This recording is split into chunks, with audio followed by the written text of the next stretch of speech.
सभी भक्तों को राधे राधे। हमारे सखी सहेली यूट्यूब चैनल पर आपका सबका स्वागत है।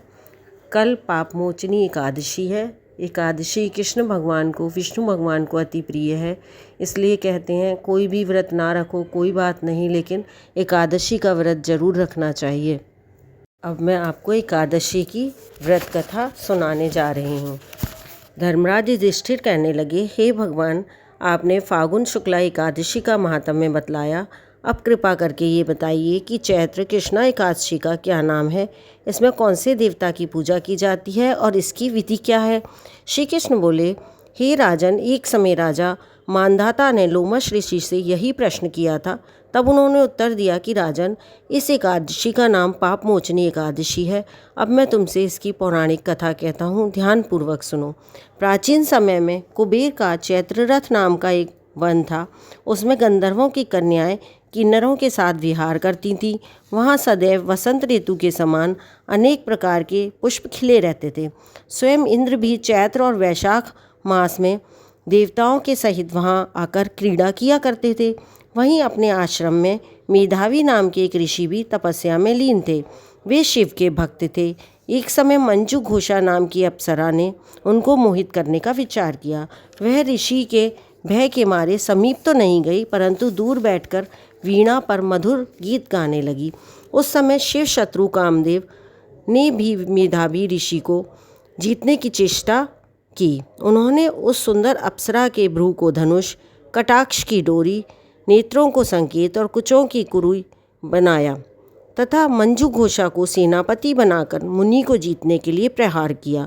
उस समय मेधावी ऋषि भी युवा और हिष्टपुष्ट थे। मंजू घोषा ब्रह्म तेज से युक्त कामदेव जैसे सुंदर ऋषि को देखकर उनकी सुंदरता पर मुग्ध हो गई और अपने गीत तथा नृत्य कला द्वारा हाव भाव दिखाकर मुनि को रिझाने लगी और काम से पीड़ित मुनि को आलिंगन करने लगी। इसके फलस्वरूप ऋषि मंजू घोषा के साथ रमण करने लगे और काम के इतने वशीभूत हो गए कि उन्हें दिन तथा रात्रि का कुछ भी विचार नहीं रहा। इस प्रकार बहुत समय बीत गया। तब एक दिन मंजू घोषा कहने लगी, हे मुनि, बहुत समय बीत गया है, अब मुझे स्वर्ग जाने की आज्ञा दीजिए। मुनि ने कहा, आज इसी संध्या को तो आई हो और प्रातःकाल होने तक चली जाना। मुनि के ऐसे वचन सुनकर अप्सरा कुछ समय तक और रुकी। ने पुनः मुनि से विदा मांगी तो मुनि कहने लगे, अभी तो कुछ भी समय नहीं हुआ है, अभी कुछ देर और रुक जाओ। अप्सरा ने कहा, महाराज, आपकी रात तो बहुत लंबी है, आप सोचिए, मुझे यहाँ पर आए कई वर्ष बीत गए हैं। उस अप्सरा की ये बात सुनकर मुनि को समय का ज्ञान हुआ। ये जानने पर कि इस अप्सरा के साथ रमण करते हुए उन्हें 57 वर्ष 9 महीना 3 दिन बीत गए हैं, तो वह उनको काल के समान लगने लगी।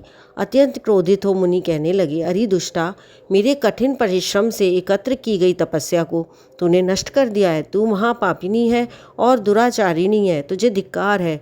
तूने मेरे साथ घात किया है, इसलिए तू मेरे श्राप से पिशाचिनी हो जा। मुनि के श्राप से मंजू घोषा तत्काल पिशाचिनी हो गई और भयभीत होकर मुनि से प्रार्थना करने लगी, हे मुनि, इस श्राप का निवारण किस प्रकार होगा। अप्सरा के ऐसे दीन वचन सुनकर मुनि बोले, हे भद्रे, यद्यपि तूने मेरा बहुत अनिष्ट किया है, परंतु फिर भी मैं तुझे श्राप से छूटने का उपाय बतलाता हूँ। चैत्र कृष्ण पक्ष की एकादशी पापमोचनी कहलाती है और यह सब प्रकार के पापों का नाश करने वाली है। ये व्रत करने से तू पिशाच योनि से मुक्त हो जाएगी। ऐसा कहकर मेधावी ऋषि अपने पिता च्यवन ऋषि के आश्रम में गए। मेधावी को देखकर च्यवन ऋषि कहने लगे, अरे पुत्र, तूने ये क्या किया जिससे सारा तप तेज क्षीण हो गया। मेधावी ऋषि कहने लगे, पिताजी, मैंने अप्सरा के साथ रमण करके घोर पाप किया है। अब आप इस पाप से मुक्त होने का प्रायश्चित बतलाइए। तब च्यवन ऋषि बोले, हे पुत्र, चैत्र मास के कृष्ण पक्ष की पापमोचनी एकादशी का व्रत करने से तुम्हारे सारे पाप नष्ट हो जाएंगे, इसलिए तुम इस व्रत को करो। पिता की आज्ञा पाकर मेधावी ऋषि ने भी इस व्रत को किया, जिससे उनके सब पाप नष्ट हो गए। उधर मंजू घोषा भी व्रत के प्रभाव से पिशाच योनि से छूटकर दिव्य देह धारण कर स्वर्ग को चली गई। लोमश ऋषि कहने लगे, हे राजन, पाप मोचनी एकादशी के व्रत को करने से ब्रह्म हत्या आदि सब पाप नष्ट हो जाते हैं। जो इस कथा को पढ़ते हैं, सुनते हैं, उनको 1000 गोदान का फल प्राप्त होता है। इस दिन चिरौंजी, मेवा, दूध की मिठाई, फल आदि लिए जा सकते हैं। बोलो विष्णु भगवान की जय। एकादशी मैया की जय।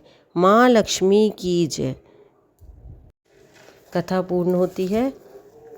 इस कथा को सुनने से सारे पाप नष्ट हो जाते हैं और हमें बहुत अधिक पुण्य की प्राप्ति होती है। नमस्कार। यदि आप हमारे चैनल पर नए हैं तो प्लीज़ हमारे चैनल को सब्सक्राइब करें, लाइक करें, कमेंट करें। धन्यवाद।